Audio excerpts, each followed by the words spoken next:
In Wellington, there are many interesting places to visit. For beauty, there is the Begonia House and the Lady Norwood Rose Gardens. For interest, there is the zoo, with its fascinating collection of New Zealand animals.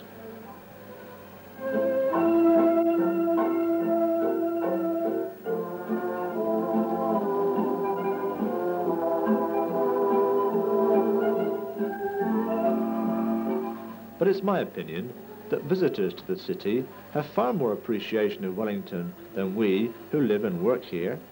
When you are daily familiar with places, they lose their charm, and it takes a visitor to reawaken and once again bring these places to our notice. One such visitor recently brought Oriental Bay and the surrounding area into public eye, just at the beginning of the holiday season, and hundreds of people who would normally have driven by stopped, looked and noticed. And the visitor who created all this renewed interest was a certain bull sea elephant by the most unlikely name of Blossom. During the 6 weeks Blossom stayed with us, there was hardly a day went by without a column about him appeared in the daily papers, keeping us fully informed of his every movement, no matter how slight. Here are some extracts from a few of them.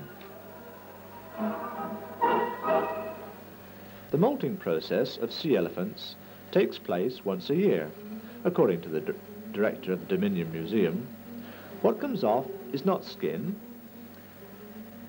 but old fur with a thin layer of outer tissue holding it together. Dr. Feller said that sea elephants reconnoitred till they found a place to molt. They had but a one-track mind, and it is quite on the cards that Blossom is the same mammal that was here last year. Blossom probably came from Campbell Island. He is not really vicious and would not hurt anyone unless they were pushed against him. Even so, his bite is not effective.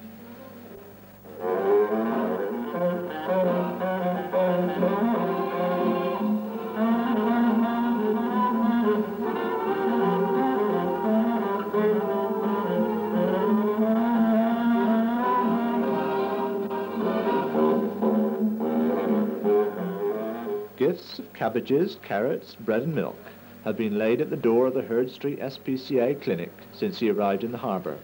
But sea elephants' diets consist of squids and cuttlefish. They are deep feeders, said Dr. Feller.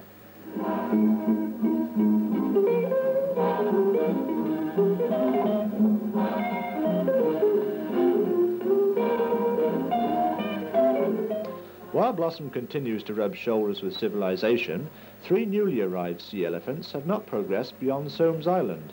The admiration of a constant stream of visitors is Blossom's alone.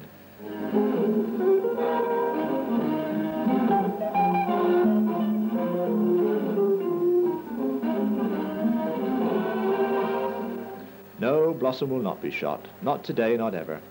This reply has been given by harassed policemen to hundreds of upset callers who heard the unfounded rumour which swept through Wellington this morning. The rumour was that Blossom was to be shot at noon and then towed out to sea. Thousands heard the story and rose in ire at the suggestion.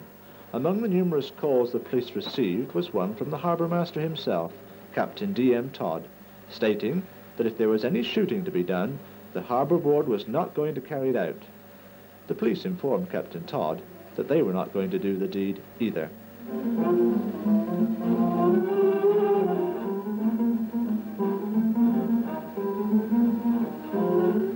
He is getting faster and more agile each day, and one now has to run quite fast to get away from him, said Mr. Fury. Mr. Fury estimated that there were more than 20,000 visitors to Blossom during the weekend, and said that the public were well behaved. The most visitors at one time would be about 5,000, he said.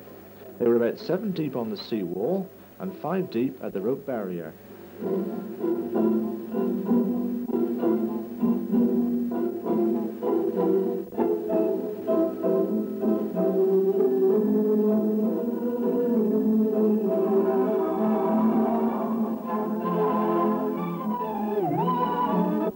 With the weather at Wellington becoming hotter, the sea elephant Blossom has now moved from the sand at Oriental Bay and has taken up permanent residence in the cooler atmosphere of the boat harbour.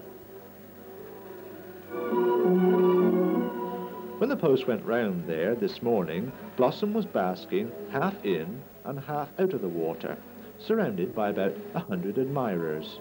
But when Blossom decided to come up onto the hard, a dozen people were standing to the right, near the concrete wall.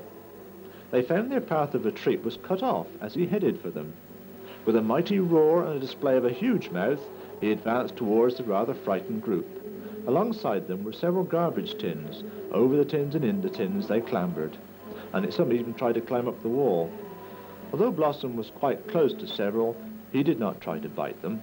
It appeared, according to an SPCA official who was present, that he resented sharing the vicinity with them, and was merely showing his authority. Later, thousands of people gathered to watch him perform. In the water he went, accompanied by loud clapping. Two men in a dinghy, out in the middle of the water, were given the fright of their lives when suddenly he reared up alongside them. One moment they were peacefully rowing, and the next, up came an enormous head, which gave a loud roar about 6 inches away.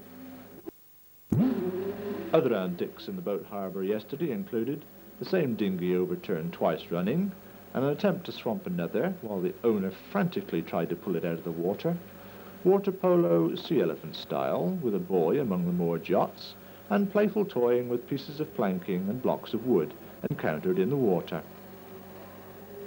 The Secretary-Manager of the Wellington SPCA, Mr. Fury, said that Blossom yesterday turned on one of the finest performances since he had been here.